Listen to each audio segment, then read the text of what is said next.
Errores que se cometen al hacer un balance general. Es común tener ciertas confusiones a la hora de estructurar un balance general y la principal equivocación suele estar en el reconocimiento e identificación del grupo al que las cuentas pertenecen,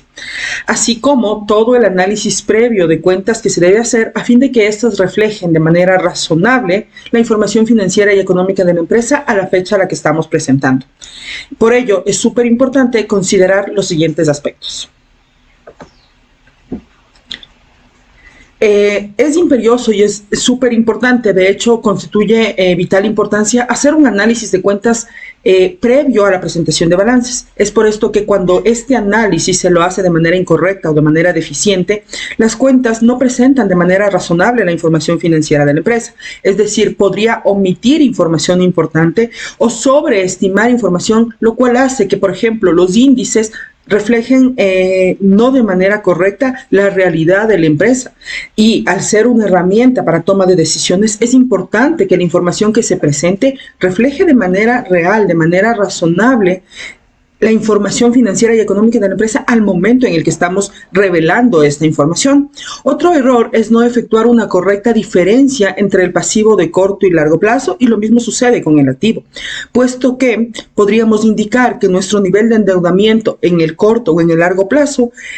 no corresponde a nuestro endeudamiento real en el corto o largo plazo. Es decir, cuando hay, por ejemplo, créditos bancarios, sabemos que estos son a un plazo extendido, digamos a 3, 4, 5 años. Sin embargo, a un año tenemos que hacerle frente ya a las obligaciones que están dentro de este año. Por este motivo, cuando se revela información de pasivos, hay que identificar y determinar su proporción corriente, es decir, la proporción de ese pasivo que se debe satisfacer en todo caso en 12 meses y la proporción de ese pasivo que se debe satisfacer de 12 meses hacia adelante. Es decir, que de la deuda total haremos una discriminación para determinar la porción corriente y la porción de largo plazo.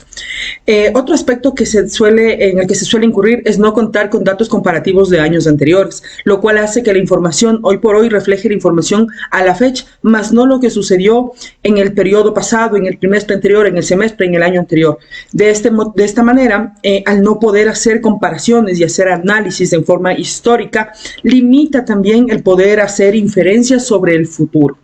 Otro error que se suele cometer es no incluir índices y ratios financieros, los cuales constituyen de manera rápida y de manera importante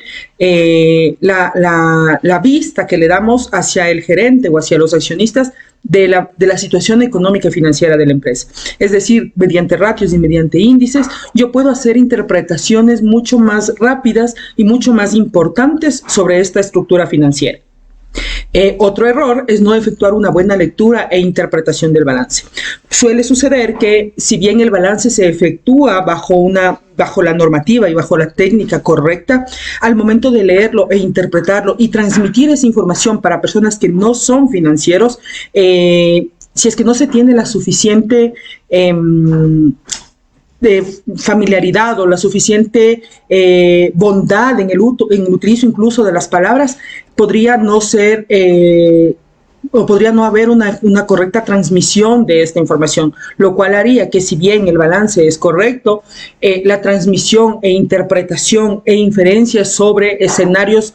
pasados, escenarios futuros, escenarios posibles, no sea la adecuada y no se brinde el soporte y la asesoría que la gerencia requiere en todo caso con estas herramientas para su toma de decisiones. Entonces es súper importante que conozcamos y entendamos, si bien nosotros desde nuestra posición un tanto financiera, sepamos cómo transmitir esa información para personas que no están familiarizados con este tipo de términos o de interpretaciones, y que hagamos que la información para ellos sea mucho más sencilla, mucho más digerible a la hora de leer y analizar un estado de situación, un balance de resultados o un balance general.